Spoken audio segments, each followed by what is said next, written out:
कि हमें वाकई as a political party I think कि हम तमाम parties across the board they have failed miserably यार we have failed miserably every political party कि क्या वाकई इन लोगों के हम सियासतदानों के और लोगों के सीने में दिल नहीं धड़कता कि उनके मैंने जाके हालात देखे हैं जो नौशेरा की बात करती चीजें फंड दे रहे हैं कर रहे हैं या हम अपील तो कर रहे हैं कि औरों से पैसे दो ये करो इसको वो करो हम खुद कितना दे रहे हैं खुद कितना कर रहे हैं और औरों को तनकीद करते हैं औरों की बातें कर रहे हैं और मेरे न्याजी साहब बैठे हुए हैं मैं इनका भतीजा हूँ मैं इनका I have a lot of love and respect for him लेकिन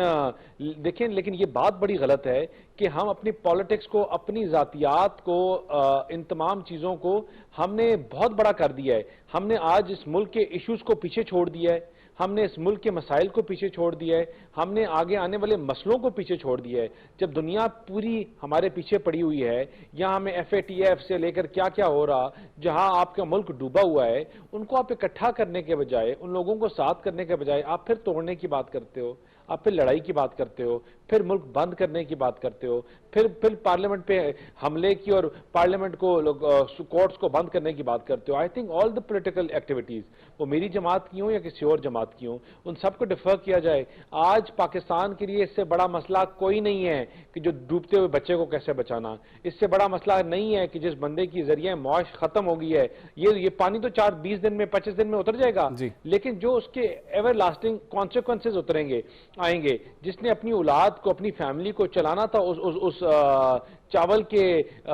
फील्ड से या गंदुम से या कपास से वो कैसे सरवाइव करेगा जो हाथ देने वाले आज मांगने वाले आगे हाथ फैला रहे हैं बिल्कुल ठीक है दानियाल चौधरी साहब आपने सैलाब मुतासिरीन की जो मुश्किलात गिनवाई है ना वो आपने बिल्कुल ठीक गिनवाई हैं एक तो वो लोग हैं जो कि सैलाब से मुतासर हैं उनकी मुश्किलात तो वैसे ही बढ़ी हुई हैं एक वो लोग हैं जिनको सैलाब ने उस तरह से इफेक्ट नहीं किया उनको आपकी महंगाई ने इफेक्ट किया है उनको रेस्क्यू करने के लिए उनकी मदद के लिए क्या प्लान है आपके पास क्योंकि लोग बहुत मुश्किल में हैं बिजली के बिल जैसे कि बता रहे हैं कि इतने ज्यादा बिल आ रहे हैं लोग कैसे देंगे ये बिल देखें अब दूसरी एक यहां हमने बात की कि इलेक्शंस क्यों डिफर किए गए मैं उसका भी बताऊं तो इसमें सिक्योरिटी फोर्सेस ने अपना क्लियर कह दिया कि हम लगे हुए हैं सैलाब ज़दगान के इलाकों में और we can not assist and we can not provide इसी वजह से इलेक्शंस डिले किए गए थे और इसीलिए एक नया स्केड्यूल और नया शेड्यूल की देने की बात की थी जहां तक महंगाई की बात है देखिए हमने 300 यूनिट के ऊपर जो चार्जेस लगे जो चीजें लगी उसको हमने वेव ऑफ कर दिया लेकिन ये चार्जेस मुझे बताएं कि न्याजी साहब कह रहे थे कि हमने लेटने को तो नहीं कहा हमने IMF से कोई क्या नया कॉन्ट्रैक्ट किया है